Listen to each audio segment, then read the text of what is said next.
దేవి నామానికి స్తోత్రాలు. మీ అందరికీ కూడా నా వందనాలు తెలియజేస్తున్నాను. ఈ దినము కొరకు దేవుడు సిద్ధపరిచినటువంటి మాటలు. ప్రియ సహోదరి సహోదరుడా, మరణకరమైనటువంటి పరిస్థితుల్లో దీర్ఘకాలిక అనారోగ్య సమస్యలతోటి, అప్పుల బాధలతోటి నా పిల్లల భవిష్యత్తు ఎటు రీతిగా ఉంటుందో, ఇలాంటి పరిస్థితుల మధ్య కృంగిపోతున్నావా, కుమిలిపోతున్నావా? నా దగ్గర ఏమున్నది? సమస్తము కూడా అప్పుల వారు తీసుకెళ్ళిపోయారు. నా దగ్గర ఇంకేమున్నది? నా దగ్గర ఉన్న డబ్బంతా కూడాను హాస్పిటల్స్కి నేను ఖర్చు చేస్తాను. ఇంకా నా దగ్గర ఏమున్నది? ఇదే ప్రశ్నలతోటి నువ్వు కృంగిపోతుంటే, నువ్వు బాధపడిపోతుంటే, నువ్వు బాధపడవలసిన పని లేదు, నువ్వు కృంగిపోవలసినటువంటి పని లేదు. దేవుడు నీతోటి మాట్లాడుతున్నారు.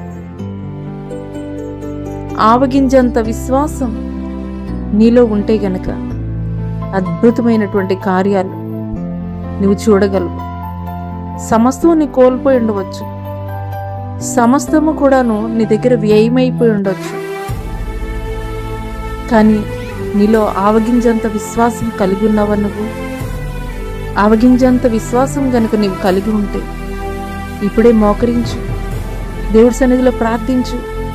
అయ్యా, నేను సమస్తము కూడా కోల్పోయానయ్యా, నా దగ్గర ఇంకేమీ కూడా లేదయ్యా, నా బిడ్డలు నన్ను విడిచి వెళ్ళిపోయారయ్యా, నన్ను చూచే దిక్కు ఎవరు లేరయ్యా, మరణకరమైనటువంటి స్థితిలో నేనున్నానయ్యా, నా గురించి పట్టించుకునే వాళ్ళు ఎవరు లేరయ్యా, అప్పుల బాధల్లో కూరుకుపోయానయ్యా, భవిష్యత్తు ఏంటో తెలియనటువంటి నిస్సహాయ పరిస్థితుల్లో ఉన్నానయ్యా.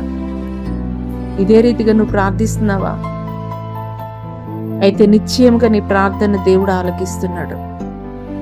బిడ్డలు లేనటువంటి హన్నా జీవితంలో ఎట్టి రీతిగా అద్భుతం చేశాడు దేవుడు. సమస్తము కోల్పోయినటువంటి యోబు జీవితంలో రెండంతల ఆశీర్వాదం ఎట్టి రీతిగా ఇచ్చాడు. కుళ్ళిపోయినటువంటి గర్భములో నుండి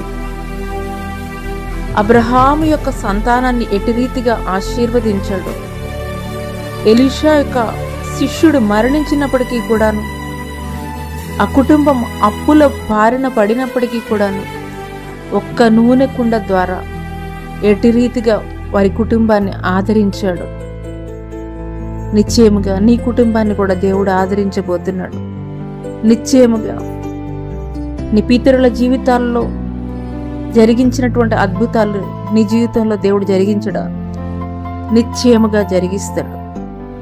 మంచి దినములు నువ్వు చూడబోతున్నావు. నీవు నమ్మి ప్రార్థించినట్లయితే దేవుడు చేసేటువంటి అద్భుత కార్యాలు నువ్వు చూస్తావు. అటువంటి కృప దేవుడు నీకు దయచేయునుగాక. ఆమేన్.